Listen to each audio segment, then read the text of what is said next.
There we go. What do you do? It's a favor report. Oh, okay. Yeah, it means I get to talk for a little while. In case you are just joining us, of course, late Friday, a number of reports. We eventually got there as well. Fox and News Corp are considering getting back together, is the headline. Essentially, this was a result of a letter that was sent from the trust that controls the voting shares in both stocks. Of course, it's the Murdoch Family Trust, and the trust is run by one Rupert Murdoch.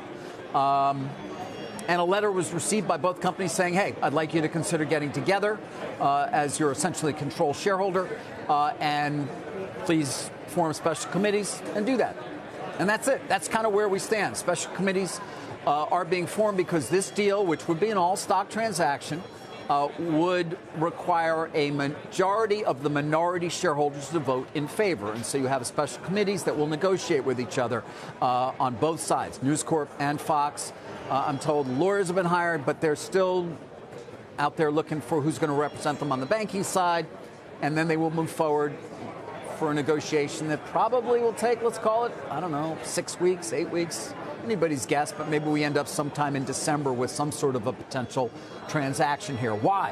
Why now? Why are they doing it? Well, listen, I mean, when you talk to people close to the situation, they'll simply say to you, it's a result of the world we live in right now. Scale is of the essence. Remember, Fox is a very much pared down Fox. This is not the Fox that people may still remember with the studio and the cable networks. It's a sports and news company, right? With a broadcast network and a number of O&Os. Fox News Channel, which is by far the largest single generator of cash flow. Fox Sports.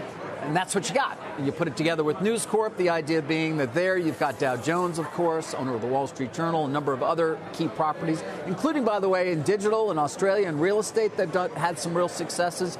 You put them together, you get more scale in the advertising business, you get more scale in terms of presenting news, and you potentially set yourself up better as well for the future of sports betting and the opportunities that may arise there. That at least is part of the argument. Another may be that, hey, you know, Rupert Murdoch, I think, 91 years old, in great health still, but he controls this trust.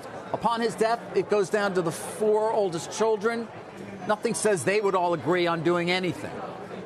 And so it might be a lot more difficult after he's gone to get anything done.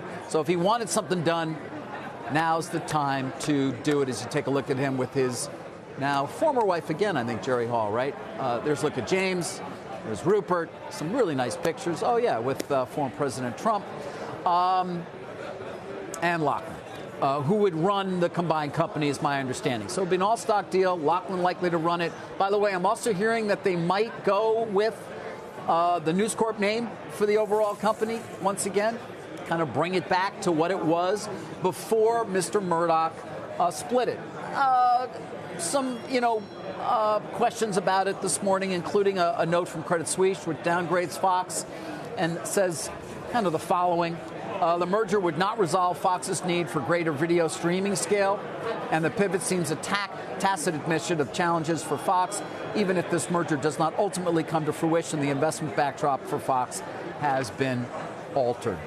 Of course, it was 10 years ago that the company announced its intent to split up.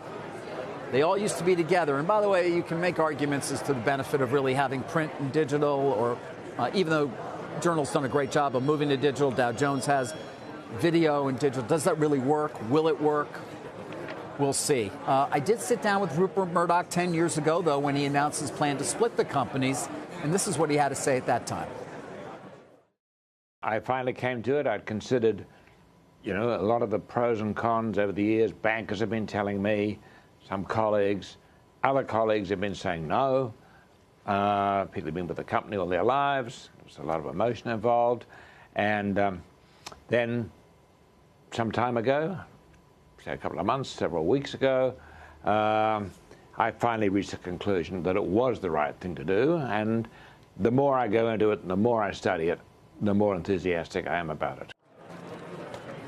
All right, so that was me sitting down with Rupert 10 plus years ago, and he's behind this as well. Unclear whether there'll be another interview in my future. I don't remember the last time we sat down for an on-air interview. Don't know the exchange ratio at this point. You can see News is responding positively, Fox negatively. It's 2/3, 1/3 when you look at the market caps, respectively. But I guess this is all negotiations yet to come, Jim, between the special committees of the two respective companies.